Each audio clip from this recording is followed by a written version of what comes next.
Get ready, start.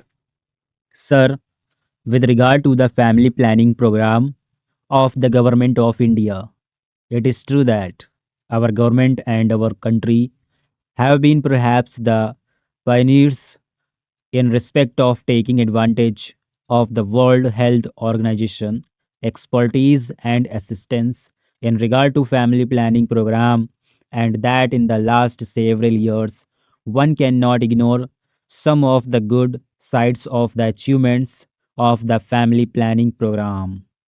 Sir, I would like to invite the attention of the government to two aspects of the matter.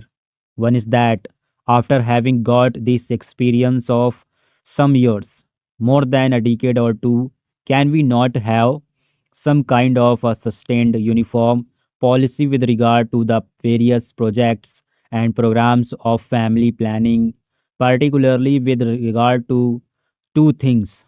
One is the assistance that we would like to rope in of the voluntary agencies because by its very nature this is not something which the government can do. Government can spend money, government can give encouragement, but basically it is a question of educating the people, educating the illiterate, and educating the people in the countryside, and also taking the maximum possible help from the voluntary social institutions in which a large number of women organizations are also doing a lot of good work. In this regard, the complaint I hear is that the policy of the government in regard to incentives offered is not quite free from faults. Every now and then, different kinds of incentives are tagged on while attracting more people than incentive are not maintained for a particular period of time so that certain incentives are withdrawn and certain new incentives are given. The result is that the interest in the program is for the incentives offered rather than for the ultimate objective of controlled and healthy family planning. I would therefore request the government to ensure that the family planning program has a certain sustained outlook, that the incentives are well thought out, and that there is no change every now and then in regard to this or that incentive. Then this should be free from one various serious error. This is not only an error, I would say it is a criminal thing. In the name of operations, a large number of old people, children, and boys are also booked into the whole thing because they get some extra financial incentive. Now I come to demand about the freedom fighters. I endorse very warmly many of the points which my honorable friend made when he talked about genuine and bogus freedom fighters. In fact, the government of India themselves in various replies in the past in this August House have told us about how many bogus cases were also found out.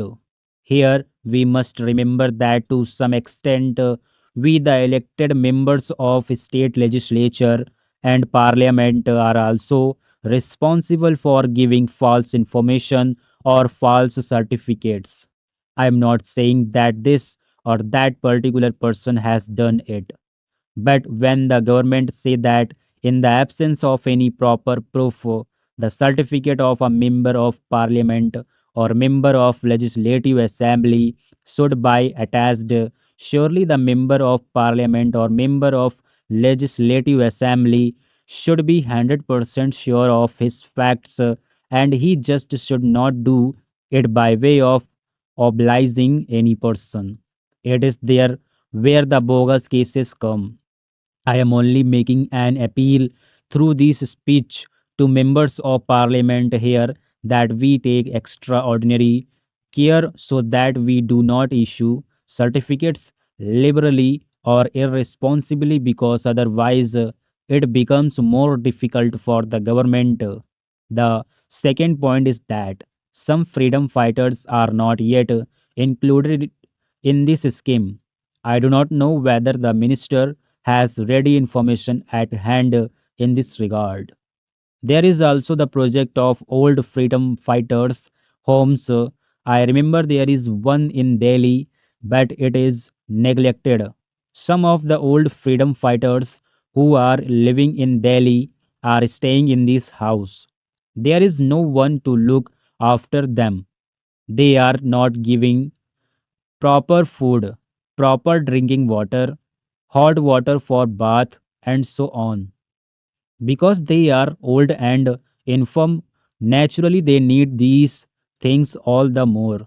Therefore, I would like the government to take particular care for these old freedom fighters' homes. Lastly, although I know that the government of India have paid a lot of money to these freedom fighters, I see from letters received by me not only from Gujarat but from other parts of the country as well that the papers of freedom fighters are not disposed of, although the applications had been properly sent through the state administrations and more than 2 years have elapsed. Some of them are above 65.